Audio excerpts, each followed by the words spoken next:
Welcome back to the Sports Zone Draft Special. We just ran through our mock drafts, talked a whole lot of prospects, and now we're going to single in on some of the best offensive prospects in this draft. Joining me to talk about it, Dominic Franks and Beth Spicer. Guys, you picked out some of your top players from throughout the offense of this draft, and these are some players that really want to highlight, talk about some stats, break down some film. Let's get right into it with our main man, Dom, the presumed #1 pick, Fernando Mendoza. Yes, I have Fernando Mendoza coming out of Indiana. He is the quarterback for them, and he just won a Heisman. He led the league in yards and touchdowns, 3,535 yards with 41 touchdowns and 9 interceptions. So let's go ahead and roll some tape and see what we look at. He's a passer with great rhythm. He's ready to throw the ball whenever, and he does great on those fade routes to the outside pylon. And then, getting out to the outside of the field, across the field, he's great at that too. Ready to throw to the outside shoulder, fearless, and just ready to throw the ball to whoever needs it. Amazing on third downs and in the red zone. He had 39 touchdowns in the red zone and 0 interceptions, and he's constantly hitting those moving targets that needs to be hit. Great in the second levels, and then again, amazing at hitting those outside corner shots, and he's already ready to move if need be, and whenever the defense is laying back ready for the pass, because he's great at that too. So getting to that outside edge and speeding in front of the defense and ready to take a hit whenever he needs to. Yeah, Fernando Mendoza is a player that obviously wins the Heisman, wins the national championship, just does just about everything you can do at the collegiate level. This is a player that has had a chip on his shoulder for a lot of his career, and he is willing to win ugly. He'll run, he'll scramble, he'll make the play happen. Take me through some of these stats here because they're pretty incredible. Right, of course. Led the NCAA in touchdowns. At a school that no one expected, like Indiana, that's something unheard of. This kid was, not really a pick if you were following the draft before this year. And then Indiana comes out of nowhere with their fearless head coach and makes Mendoza the supposed #1 draft pick if the Raiders decide to take him. And then these passing yards, you don't see that every day. In the NFL, you do tend to get to those 4,000 marks, but not in college. You don't get that high. And then, getting to that 6 interceptions, that's a low number. Yeah, Mendoza was incredible, and he is expected to be the #1 pick as deserved. But however, I want to talk next about my #1 prospect on my big board in this draft, and that is one Jeremiah Love. What is to say about Jeremiah Love? He is one of the best this season, and let's look at his film. Jeremiah has almost run 900 yards after contact, which is honestly insane for a player to run that long without anything. He only has 1 fumble his whole collegiate career, and he has a PFF score of 93.1, which is huge for him going into the NFL. He has a ton of speed on his flanks and has maybe be the best running back since Adrian Peterson. Let's just look at him. Again, I already mentioned speed, but this man is literally unreal with the way he finds holes within plays, and he's just always there for somehow he does it every single time, and I'm just amazed every time I see this man play. He came out being recruited into college as a top 100 out of high school, which I think is enough praise by itself, honestly. And I think he's shown himself in college growing. His PFF score has only grown since he's been in college, and he's just done amazing things. I know we just talked about Indiana and how good their quarterback is, but they just cannot keep up with this man. He is too fast for them. He is just that good. So for me, I think Love is just that player of this generation doing everything that he does. And honestly, Dominic, who else have you seen like Jeremiah Love at all in college recently? Because I don't know if I have. Yeah, it's definitely something interesting because you don't see a guy like Jeremiah Love. He's shifty, and he's also big, so he's ready to take those hits when he needs to, and he's willing to move through contact. But I do have someone just like him that I think, if you do follow Notre Dame, I think you know them just as well. I do have his backup running back, Jadarian Price, who, just like Jeremiah Love, is, that contact guy. And just looking back at Jeremiah Love, take a look at these stats. He has almost 200 carries. He has almost 1,400 rushing yards and rushing touchdowns 18. And honestly, again, who else is doing this? Because I don't think they are. I think the only answer is Jeremiah Love. And I'm just so impressed. And also, I love Notre Dame because I love saying the Fighting Irish. And I think that makes him even more of a better player in my defense. Yeah, not to mention averaging around 8 yards per carry. I mean, this is just a player that through all his touches, whether that's on the ground or in the air, he just finds a way to make a play. Dual threat running back, he's incredible. But Dom, you talked about the other Notre Dame running back, and it's very rare that we see the two best players at a position coming from a single school. I mean, this is just something that we don't usually see. But tell me, Dom, about Jadarian Price. Right, Jadarian Price is the backup running back for the Notre Dame, and you're right. You don't see that often. You don't see the number 1, 2 running back being the number 2 running back in the draft. He has an extremely good size and speed for him, and let's look at these tape just to show how that size and speed works. He's willing to find that hole in the offensive line and willing to take that bump off the tackle to gain those extra yards. He's great on inside zones, outside stretches, whichever one you need. He's willing to go to that pylon that's closest to him and make sure that he can score that. The only problem really with him is that he does have security problems with the ball. He's fumbled 3 times and 2 of them being near the end zone, but he is also willing to make that jump towards the goal line to make sure that he can get that touchdown. And as well as running the ball great, he does great at kickoff returns, returning 3 of them this year for touchdowns.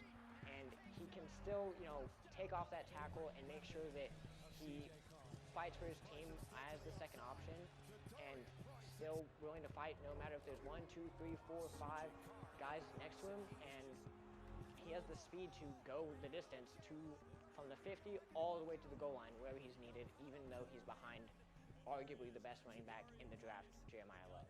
Those 2 fighting Irish running backs show a whole lot of fight as we watch through this tape here. I mean, you pause it right here, and you got to give some credit to his offensive line. I mean, just creating a huge gap right there, but just the uniqueness of his size and his power, Jeremiah Love and Jadarian Price. I mean, just 2 players that they might be 2 first-round picks. I have Price in the 2nd round. I think that'd be a steal at that point.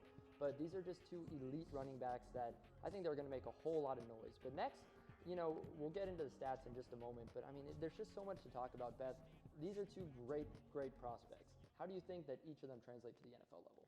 I think, honestly, the way they translate to the NFL level is with the NFL, we can sometimes see the running game kind of going down, especially with everyone wants the big throws, they want the big passes. But honestly, I think the most fun part of the NFL is watching the running game. And so I think, honestly, with these 2 prospects, it really works out in that favor. Yeah, truly. We see the stats here, 113, 674, and 11 touchdowns. And, I mean, not to mention, guys, this was the number 2 option on this team.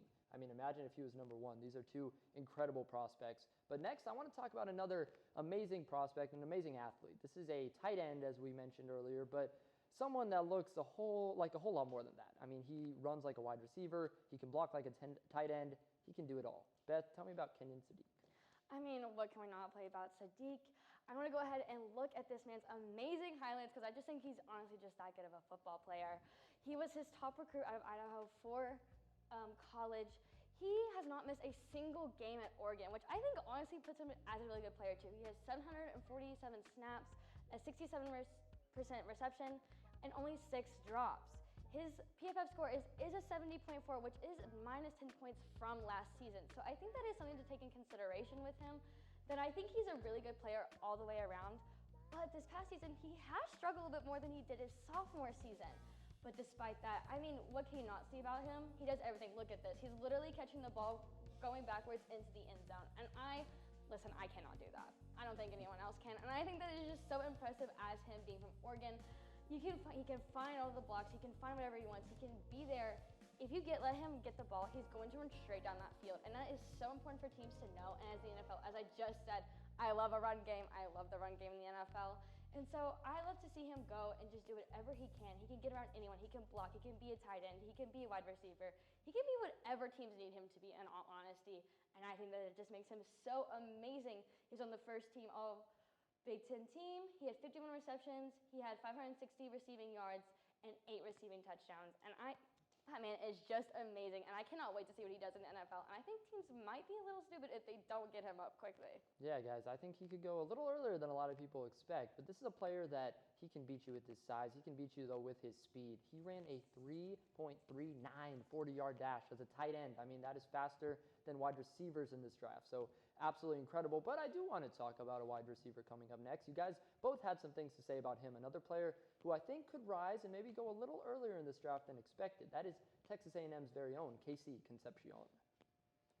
Yes, I believe that Casey Concepcion is, if not the best, one of the best receivers in this draft class. He is doing absolutely great, and I don't want to waste any time, so let's just go ahead and look at these highlights. He's been doing insane things. He's great at the kick return as well as being a receiver. He's shifty enough to elude the defense and quick enough to make sure he gets past them if they don't catch him to the end zone. He led the team with 61 receptions, 919 yards, and 9 touchdowns, and he started all 13 games at Texas A&M. And with his quarterback, he's able to, immediately off the ball, break that tackle, move horizontally, and able to make it all the way up the field. And, just make sure that he can get that. Even in contact, he's going to jump up, get the ball in these tight spaces, and just make sure that he will come down with the ball no matter where you throw it to him, as long as he doesn't drop it. He is one of the quickest receivers in terms of tight spaces that I've seen in a long time. And, within the first 2 levels, he really is one of the best receivers out there, able to move around and just, almost like a Doug Baldwin, but a lot more shifty.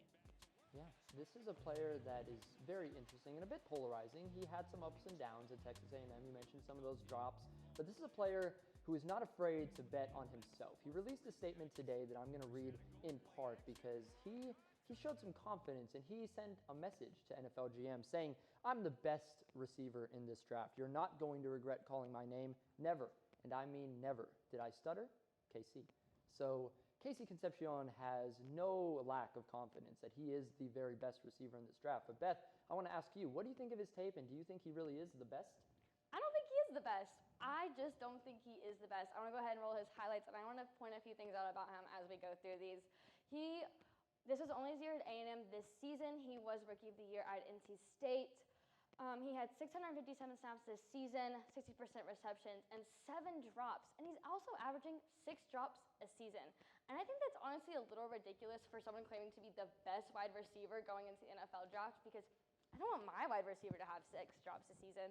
And so I think it might be a little too cocky of him to say all of these things. He's very good at what he does, do not get me wrong.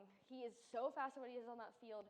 He's amazing at finding gaps on the field. But also something to say about Casey is that he's a little bit of a smaller man. And I say that as someone who's also pretty short too. But he just kind of gets beat up on that field. And the problem with that is when he gets beat up, he gets tired. The same way that Texas A&M got tired this season. They did super well. They didn't even lose a game. And they played Texas, my favorites. And they did lose. And so that was a problem. Just as he got tired and the team was relying on their main wide receiver, he got tired and the team lost. And so I think, honestly, going into the playoffs with NFL, do you want a wide receiver that gets beat up, that gets tired, they're not going to be good for your playoff run. You make it to the Super Bowl and your wide receiver gets beat up too much. What are you going to do? So to claim that you're the best wide receiver, I don't see it, honestly. All right, it's interesting. This is a player that I think could go a lot higher than some people expect. I think teams are in on him, but there's some concerns as well. So, Dom, I'll ask you, how are you feeling about him and his ability to translate his game to the NFL level? Right. So, with these guys that are smaller, around the 6-foot mark, and 196 is his weight, it really depends because, when you get these shiftier guys, like an Odell when he was younger, and maybe, these smaller guys, that's not really what you see. It really depends. He's willing to, get those receiving yards. 919, that's no slack in college. And those 9 receptions, he can get up there. I think translating to the NFL, he'll have some problem with these, smaller guys that do make it to the NFL.